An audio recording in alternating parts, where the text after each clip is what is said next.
हरियाणा के महम चौबीसी के ऐतिहासिक चबूतरे पर हम इस वक्त मौजूद है और ब्रजभूषण क्षण को लेकर उत्तर भारत और हरियाणा प्रदेश के अलग अलग कोनों से खाप चौधरी यहां पर लामबंदी कर रहे हैं ताकि एक दबाव बनाया जा सके। ब्रजभूषण क्षण की गिरफ्तारी को लेकर जानने की कोशिश करते हैं।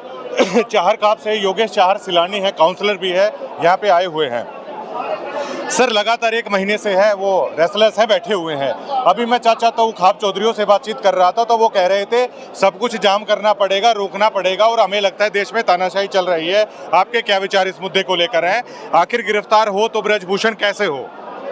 आज सरव खाप ने पीछे कुछ दिन पहले ऐलान किया था कि ऐतिहासिक महम के चबूतरे पर एक सरव खाप की पंचायत होगी, तो तमाम उत्तर भारत के हरियाणा से पहुँचे और तमाम उत्तर भारत से सभी खाप प्रतिनिधि प्रधान यहाँ पर पहुँचे हुए हैं। और अभी आपने सुना होगा 10 मिनट पहले 11 लोगों की कमेटी का एक ऐलान हुआ है और वो अंदर अपने डिस्कस कर रही हैं। जो भी उस खाप पंचायतों का जो निर्णय होगा उसने सभी एक सवर में एक मुश्त सब ने ऐलान किया है कि चाहे जो भी उनका निर्णय हो तभी कुछ देर में पता लग जाएगा। आपका निर्णय क्या है? क्या होना चाहिए?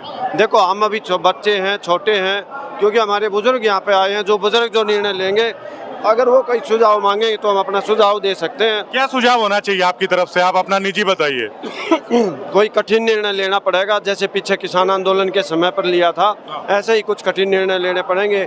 कुछ सुझाव भी यहाँ पर आए हैं, टोल प्लाजों के सुझाव आए हैं, और जो भी यहाँ सुझाव भी आने वाले दिनों में कोई गतिविधियाँ होने वाली हैं उन पर कोई सुझाव आ सकता है। तो जो भी खापों का सुझाव होगा हम उस पर निर्णय, जो भी हमारे बुजुर्गों का आदेश होगा उसको बिल्कुल लागू करेंगे, उसको फूल चढ़ाने का काम करेंगे। क्या आज से पहले देश ने देखा नहीं, पोक्सो जैसी धारा लगने के बावजूद है, खुलेआम है वो अपराधी है, खुलेआम वो घूमे, जिस पर 38 आपराधिक मुकदमे दर्ज है जो काफी हीनियस है।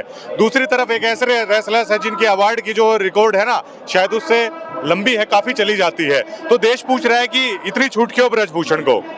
बिल्कुल, देखो कई बार क्या होता है, कुर्बानियाँ देनी पड़ती हैं। अभी सभी को बताना चाहूँगा, जैसे आप हैं, आपने भी कुर्बानी दी है इस आंदोलन के लिए, सच बोलने के लिए, सच्ची पत्रकारिता के लिए। आपने पीटीसी न्यूज़ में अपना इस्तीफा भेजने का काम किया है। तो जो हमारे खिलाड़ी बैठे, इससे बड़े खिलाड़ी आज के दिन भारतवर्ष में नहीं है। 4 बार के वर्ल्ड चैंपियन, 2 3 बार के ओलंपिक चैंपियन वहाँ पर बैठे हैं, जिनका काम मैट पर होता है, वो वहाँ पे जंतर मंतर पे धरना। 15 रुपए ओलंपिक मेडल की कीमत बताई गई ब्रजभूषण के द्वारा। जिसके घर में, परिवार में कभी किसी ने कोई मेडल ही नहीं जीता होगा, उसको क्या पता मेडल की क्या कीमत होती है।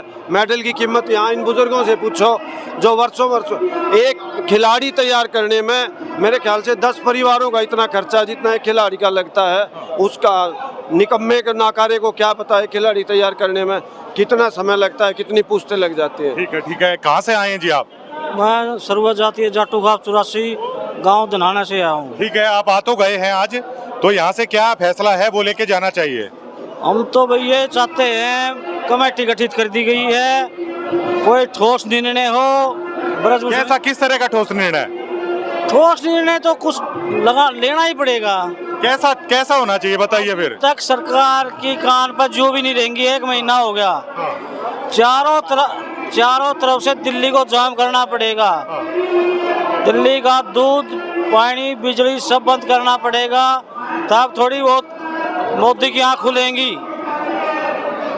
वो तो 13 महीने के बाद खुली थी, पहले भी लंबा चलेगा। चलने दो, हमने तो न्याय चाहिए, सीधी बात ये है। ठीक है, 15 रुपए ओलंपिक मेडल की कीमत है, वो आकी गई।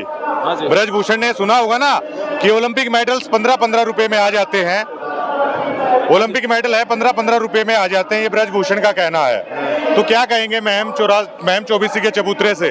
महम चबूतरी से मैं ये कहूँगा कि जो ये कह रहा है कि 15-15 रुपए में आ जाते हैं, इसको पसीने की खनक का नहीं पता। जो पहलवान जो लड़ाई लड़ते हैं, जीतते हैं मेडल, उसको क्या पता बंदर क्या जाने अदरक का स्वाद। इसको सिर्फ एक सत्ता के लिए, एक बाहुबली, इसने जो दरिंदगी दिखाते हैं, जो दलाली पढ़ करके नेता बन गया ऐसे ऐसे, और उसके बाद इन्होंने क्या नाम है, एक ब्लैकमेल के तौर पे खिलाड़ियों का शोषण करना स्टार्ट किया है। तो ऐसे इंसान को जो कोई भी हो, जब मैं न्यायालय से हम जो है और सख्त फैसला ले न्यायालय भी कि ताकि बहन बेटियों को न्याय मिले और इसको ऐसे इंसान को फांसी होनी चाहिए। ठीक है, क्या कैसे निकलेगा पहलवान और ब्रजभूषण के मसले का हल? ये दिल्ली कूच कर देना चाहिए इन्हें, क्योंकि अब कितनी पंचायत कर लो, कितना कुछ कर ले, इनमें कोई इधर की बात करा है, कोई उधर की बात करा है। ये तो इन्हें दिल्ली कूच कर देना, दिल्ली को घेर लेना चाहिए जब कुछ होगा ना, इससे पहले कुछ ना हो। बिल्कुल दिल्ली घेरनी पड़ेगी। बिल्कुल दिल्ली घेरने के अलावा जैसे किसान आंदोलन को इन्होंने लंबा खींचा था, इसको भी ये समझ रहे हैं कि 2-4 दिन में, 10 दिन में, 25 दिन तो हो चुके हैं ऑलरेडी। और पहली बार हम देख रहे हैं कि पोस्को में किसी भी अगर बच्ची के साथ ऐसा यो शोषण हुआ है, कोई गिरफ्तारी नहीं हो रही। इसका मतलब सरकारी पूरा तंत्र इस पर लगा हुआ है बचाने के लिए। सुप्रीम कोर्ट के कहने पे ही इसकी FIR हुई ना, क्यों अपने आप क्यों नहीं हुई? है तो गवर्नमेंट सरासर सामने दिख रहा है। और दिल्ली में जो गवर्नमेंट का वो शोषण हो रहा है, अभी अब देख रहे हैं वो आम आदमी पार्टी का जो फैसला आया था उसको भी इन्होंने कैंसिल करवा दिया है। तो ये तो सरकार भ्रष्टाचार मुक्त करने आई थी, लेकिन ये तो खुद ही शोषण कर रही है जनता का और लोगों का। इसकी विश्वसनीयता पे क्या विश्वास करें? बिल्कुल बिल्कुल तीखी प्रतिक्रिया है महम चौबीसी के चबूतरे पर लोगों की तरफ से देखने को मिल रही है। अब तक मैं जितने भी लोगों से मैं बातचीत कर चुका हूं, एक सुर में कहीं ना कहीं उनका ये मानना है कि कड़ा रुख है वो लिया जाना चाहिए। और कड़ा रुख अक्सर मानते हैं, दिल्ली को चारों तरफ से ट्रैक्टरों के साथ है वो घेर लेना चाहिए, क्योंकि प्रधानमंत्री की चुप्पी अपने आप में बड़ा सवाल उठाती है। दूसरी चीज है, लोग कहते हैं कि पोस्को जैसी संगीन धारा के बावजूद अब तक ब्रजभूषण शरण की गिरफ्तारी आखिरकार वो क्यों नहीं की गई है। तो लोग चाहते हैं एक कड़ा फैसला महम चौबीसी के ऐतिहासिक चबूतरे से आज लिया जाना चाहिए। शुक्रिया।